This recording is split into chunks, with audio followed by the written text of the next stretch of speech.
Sur le site AdaptiveMath, adaptivemath.fr, que nous allons vous montrer de suite,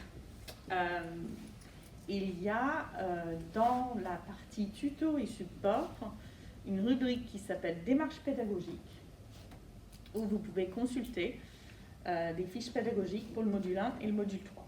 Modules 3 et 4 sont conçus de manière similaire.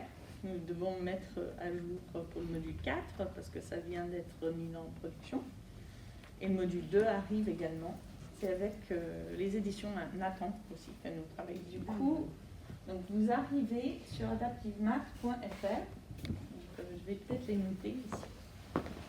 Je pense que vous les avez aussi dans la documentation que je vous ai laissée. Et en cliquant sur tuto et support, vous avez une rubrique qui s'appelle Premier pas, qui organise un peu les étapes pour installer, préparer et puis lancer une séance avec les élèves.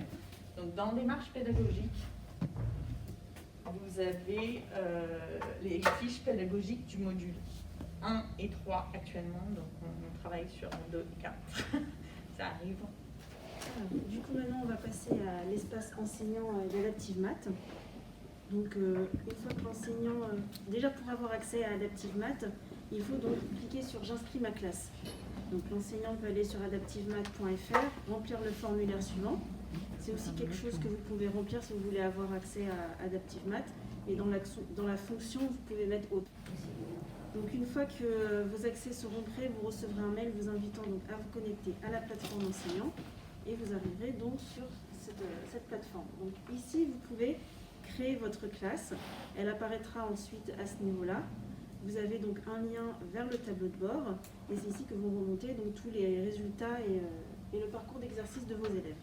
Donc quand on vient cliquer sur ce bandeau, on arrive sur ce tableau. Vous allez avoir donc deux rubriques. La rubrique module. Donc si je viens cliquer ici, on retrouve l'ensemble des modules présents dans AdaptiveMath, sauf bien sûr le module 5 parce qu'il est en cours d'élaboration. Créer sa classe, donc vous cliquez sur ce bouton-là, vous mettez le nom de la classe et vous sélectionnez le niveau. Vous sauvegardez à ce niveau-là. Ensuite, ça va créer une coquille vide. D'accord. Vous venez cliquer à ce niveau-là et vous allez pouvoir donc télécharger un modèle, donc c'est sur ce bouton-là, avec un fichier Excel déjà formaté. Vous aurez simplement à mettre Elodie D, par exemple. Vous n'êtes pas obligé de mettre le nom de famille en entier. On peut rentrer que les prénoms ou une codification. Voilà, vous pouvez rentrer les prénoms et la première lettre du nom de famille, par exemple. Et une fois que vous avez donc rempli ce fichier Excel, vous le réimportez dans AdaptiveMath. La liste des élèves va s'afficher juste ici et vous allez avoir un code d'activation qui sera donc le code valable pour votre élève tout au long de l'année, ce qui lui permettra donc d'accéder à son profil. Donc c'est aussi à ce niveau-là que vous pouvez verrouiller ou déverrouiller des modules pour être sûr que vos élèves ne travaillent que sur le module 1 ou le module 2. Donc pas sur les autres modules. On peut verrouiller chaque module et tant qu'on n'a pas eu la validation du test parce que le module 1 est fini, on bloque le module 2. Alors, c'est ça que vous êtes en train de me dire? Alors en fait, si vous ne voulez pas que vos élèves travaillent sur les autres modules, vous n'ouvrez que le module 1. Vos élèves feront donc un test initial sur ce module-là.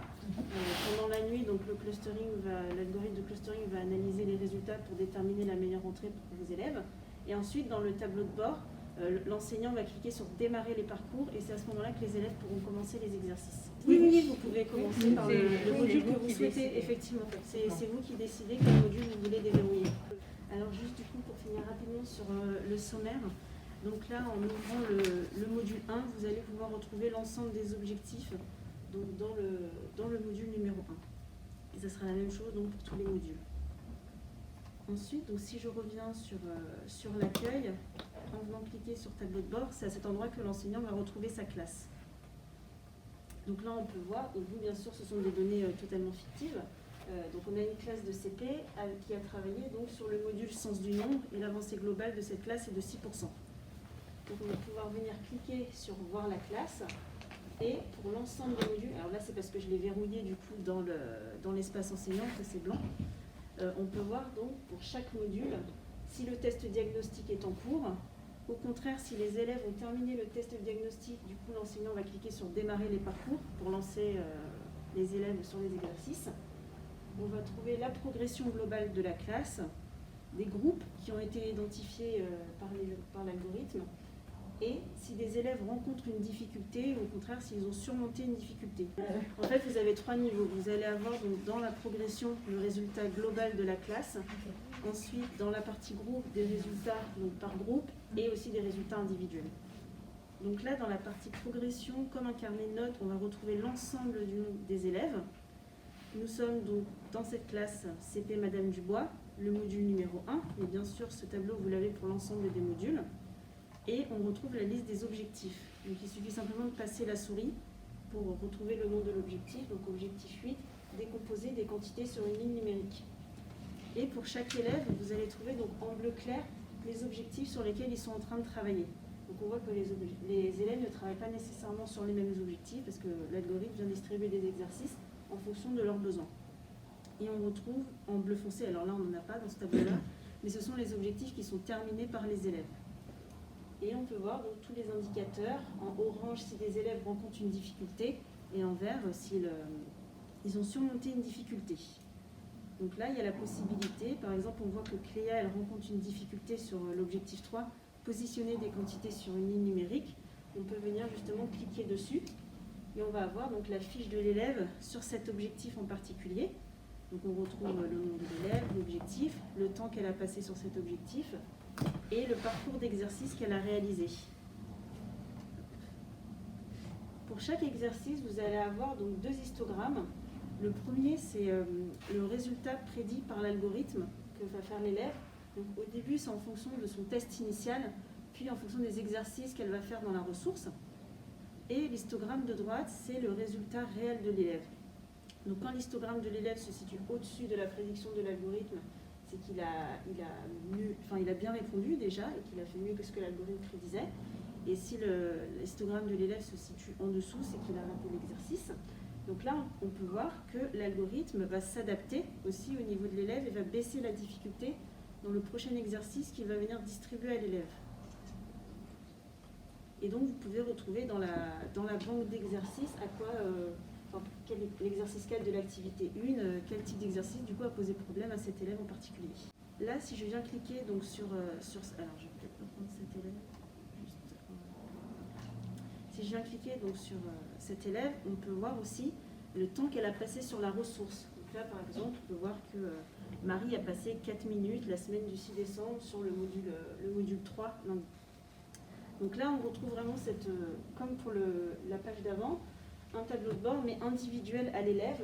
Donc le temps que cet élève passe sur la ressource, à quel groupe cet élève appartient, avec donc des critères, mais je vais revenir dessus après.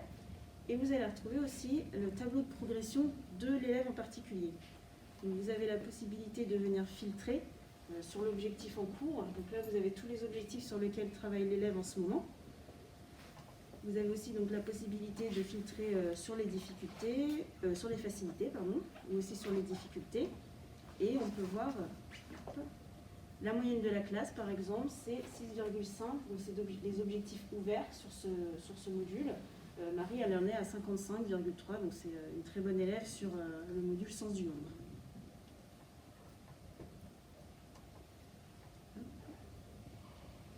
Et donc, si je vais cliquer sur les groupes, ce qui est très intéressant aussi, c'est que pour chaque module, donc que ce soit le module 1, 2, 3 et 4, vous allez avoir des groupes.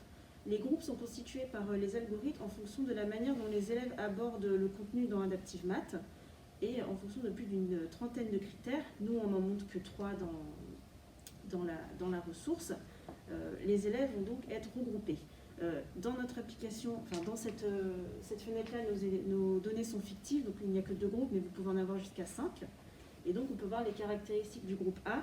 Le score moyen, par exemple, est de 0,9 sur 1. Le temps moyen passé sur chaque exercice est de 9 secondes,6 et le nombre d'objectifs ouverts est de 9. Vous avez aussi la possibilité de venir cliquer sur un élève pour voir son score à lui par rapport à celui de son groupe. Si je clique sur le groupe B, on peut voir que lui, son score moyen est plus faible, 0,3 sur 1.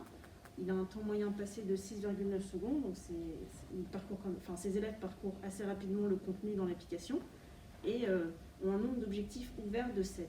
Donc ça vient enrichir la vision de l'enseignant aussi sur la manière dont les élèves abordent le contenu. Et ce qui est intéressant, c'est que ces groupes sont dynamiques.